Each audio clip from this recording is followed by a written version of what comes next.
질문이나 또 의견 있으시면 주시면 좋겠네요. 우리 신정숙 선생님, 네, 말씀해 주세요. 종전선언에서 질문인데요. 종전선언에서 네. 북한하고 미국하고 북한하고 미국하고 이렇게 했잖아. 종전선언이 아니고 그 정전협정문을 했잖아요. 정전협정문? 그래서 그러면 이제 종전선언을 북한하고 미국하고 하는 거에 우리가 같이 이렇게 하는 거예요?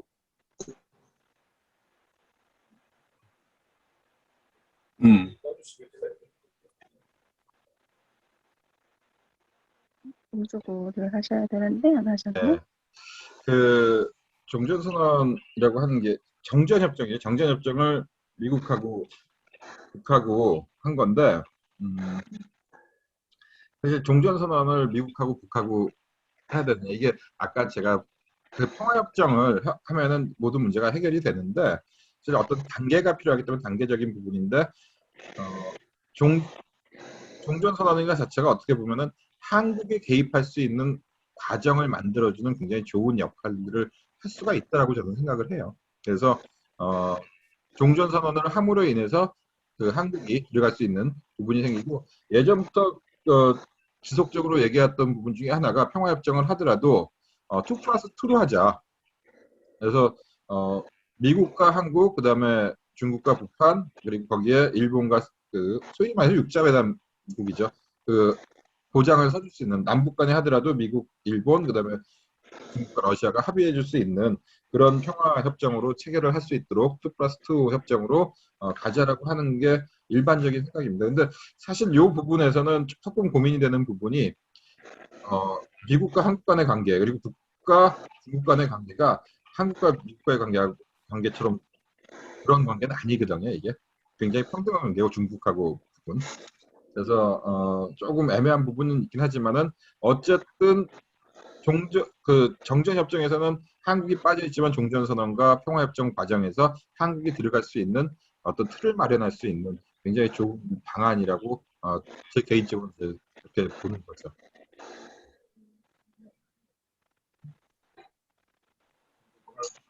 안녕하세요. 네. 네. 우리 김남희 선생님. 네. 네, 말씀하세요.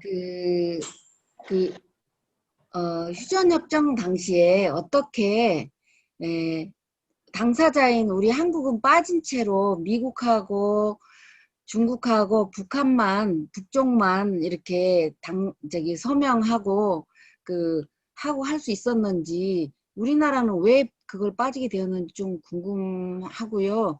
지금 우리가 여기서 종전을 선언하고 그다음에 휴전이 아니라 전쟁을 이제 끝내야 된다 이렇게 운동도 하고 있는데, 그리고 이제 평화철도 지난주에 저도 이제 토요일 날 철도 있기 행사에 같이 행진도 하고 했는데요.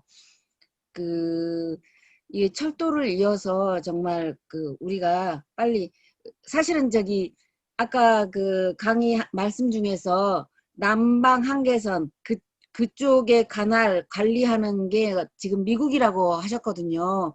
그러다 보니까 지난번에 경기 부지사가 사무실을 낸다고 했을 때 그런 것도 우리 마음대로 할 수 없었던 그런 것들이 지금 현재까지 존재하잖아요. 그래서 어떻게 하면 이런 것들이 해결이 될 수 있는지 좀 궁금합니다. 그리고 왜 우리가 같이 당사자인데도 불구하고 어떤 아까 서명을 같이 할 수 없었던 이유가 무엇인지 궁금합니다. 제가 죄송합니다. 비디오 켠 줄 알았더니 얼굴도 안 보여주면서 아닙니다. 얘기했... 네. 이게 한국이 왜 빠졌냐 하는 부분인데 사실은 제가 오늘 얘기한 것 중에서 또 하나 빠진 게 유엔의 군대가 유엔군 사령부라고 하는 군대가 과연 실제 존재하는 진짜 군대냐 아니냐 이 부분도 사실은 같이 포함이 돼 있어요. 이 부분은 한국 전쟁이 일어나고 나서 바로 미국에서는 한국 전쟁에 본격적으로 참여를 하기로 하고 유엔에서는 그 유엔 총회를 열어서 결의를 하게 됩니다. 그런데 그 유엔 총회 결의의 내용이 뭐였냐면은요, 전쟁 그 군대를 파견 유엔에서 군대를 파견하겠다 이런 내용이 아니고 전쟁 이전의 상태로 돌아갈 것을 권고한다 이 정도 내용이었어요.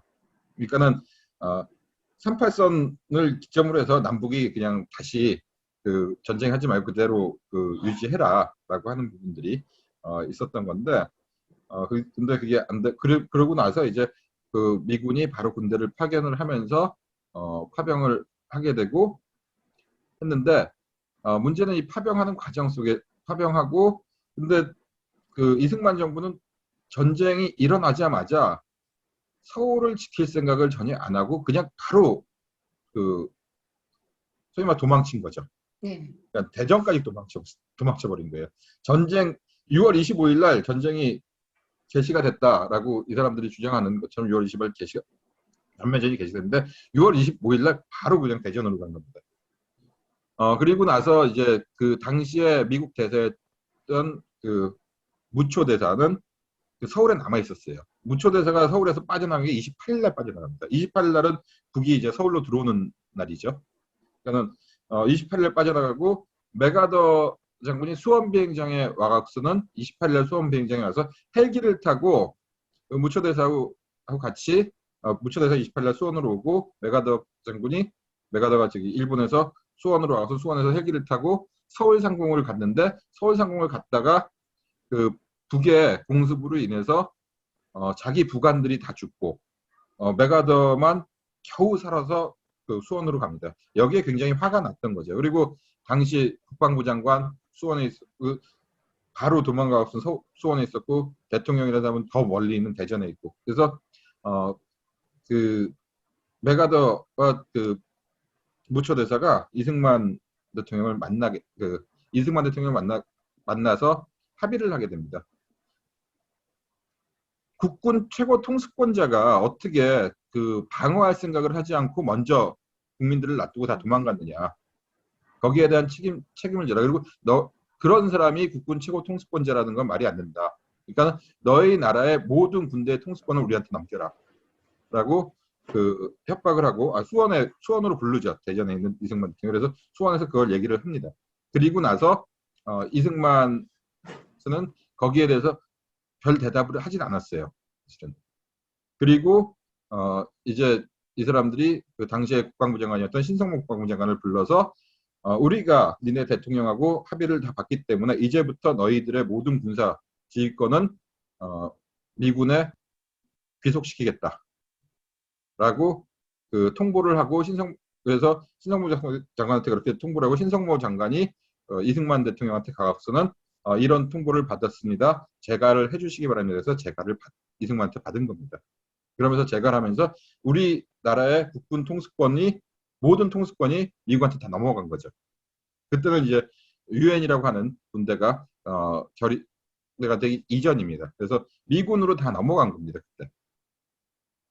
그러면서 이제 그 국군의 통수권이 없고 아까 그 정전협정은 군사 합의라 그랬잖아요. 군사 합의.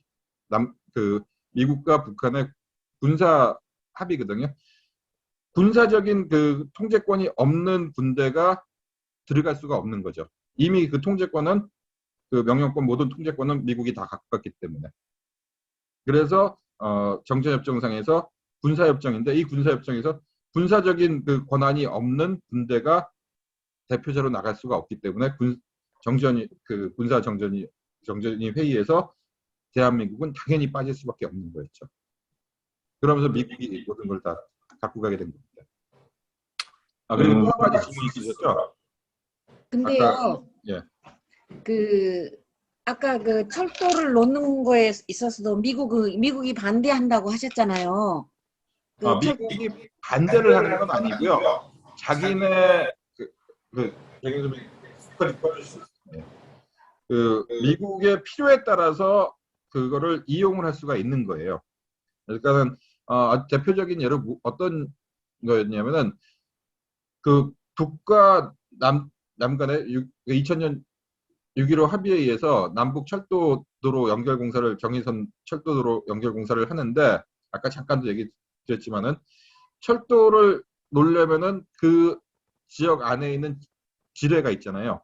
그 지뢰를 제거를 해야 되는데 남쪽에 군인들이 들어가서 거기 그 지뢰 작업을 제거를 한 겁니다. 지뢰를 제거를 하는데 미국에서 통보가 왔어요. 어느 날 갑자기 이 지역에 대한 관할권, 그러니까 영어로 하면 jurisdiction이라고 그러는데 이 jurisdiction이라는 게 그 주권이라고 하는 것 같은 건데 우리말로 하면은 주권은 이 지역에 대한 주권은 미국에 있는데 왜 니네가 함부로 여기서 작업을 하느냐? 여기서 작업하는 모든 군인들은 나가라. 라고 한국 정부에 대해서 항의를 한 겁니다. 국방부에. 그러니까는 실제적으로 그 지역의 관할권이 미국에 있거든요. 그래서 거기서 작업을 하지 못하고 내 쪽교합소는 철도도로를 북은 다 만들어 놓고 철도도로를 연결 못한 적이 있죠. 그리고 나서 아까 잠깐 얘기했지만 김대중 대통령이 거기에 대한 그 길이 2km 혹 한 500m 되는 그 지역을 관할권을 잠시 이양받아서 지금 사용을 하고 있는 겁니다. 그래서 저희가 이번에 예전에 노무현 대통령이 그쪽으로 걸어가실 때도 이 모든 것들은 미국에 다 통보를 하고 넘어갑니다. 미국에서 허가를 안 해주면 거기를 아무도 통과를 못해요. 그래서 우리가 금강산 관광 갈 때도 육로 관광 할 때도 마찬가지지만은 모든 명단이 미국으로 넘어갑니다. 통일부에서 허가를 다 해주고 승낙해주고 다 해줘도 최종적으로 아주 편의적인 부분이긴 하지만은 그리고 형식적인 부분이긴 한데 모든 명단이 통일부에서 허가를 해줘도 최종적으로 허가를 해주는 건 미국이에요. 거기서 허가를 안 해주면 만약에 허가를 형식적이기 때문에 허가를 안 해줄 리는 없지만은 허가를 안 해주면 못 건너가겠는데 실제로 그런 예가 몇 차례 있었어요. 그러니까는 군사분계선의 남쪽에 2km 지역, 남방한계선까지 그 DMZ 지역, 사실은 거기뿐만이 아니라 38선 이북 지역이 사실은 미국의 jurisdiction이라고 하는 주권이 행사가 되는 지역입니다. 대표적으로 이제 우리가 군으로 따지면 철원, 연천, 철원, 그리고 양구, 인제, 하천, 속초, 고성 이쪽 부분이 jurisdiction이라고 하는 이름으로 주권이 미국에 그대로 남아있는 지역입니다. 이 부분은 제가 언제 시간이 되면 다시 한번 좀 더 얘기를 자세하게 드리도록 할게요. 지금 최현진 선생이 강의하는 내용은 어쨌든 이 반도 남단에 있는 이 DMZ 접경 지역이죠. 그래서 원래 이제 5주 동안 강의를 하기로 했는데 마지막 강의를 우리 최현진 선생이 이끄는 접경 지역 현장 답사로 하려고 합니다. 어떠세요? 완전 굿. 완전 누구신가? 좋아요. 완전 누구신가? 그래서 오늘은 지역은 밝히지 않겠지만 다음 주 두 번째 강의 때 우리 최현진 선생이 어디로 한번 갑시다 라고 제안을 하실 거예요. 그러면 우리 지금 강의에 참가하신 분들 같이 한번 얼굴도 보고 그다음에 현장에 가서 직접 분단의 현장 또 통일의 미래 이런 걸 한번 그려보는 거 어떨까요? 좋죠? 좋습니다. 같이 하실 거죠? 예, 고맙습니다. 우리 고생해 주신 네. 최현진 선생님한테 박수 보내고 우리 다음 주 기약하면서 오늘은 헤어지겠습니다. 고맙습니다. 네, 감사합니다. 다음 주에 네. 뵙겠습니다. 수고하셨습니다. 네. 감사합니다. 우리들의 통일을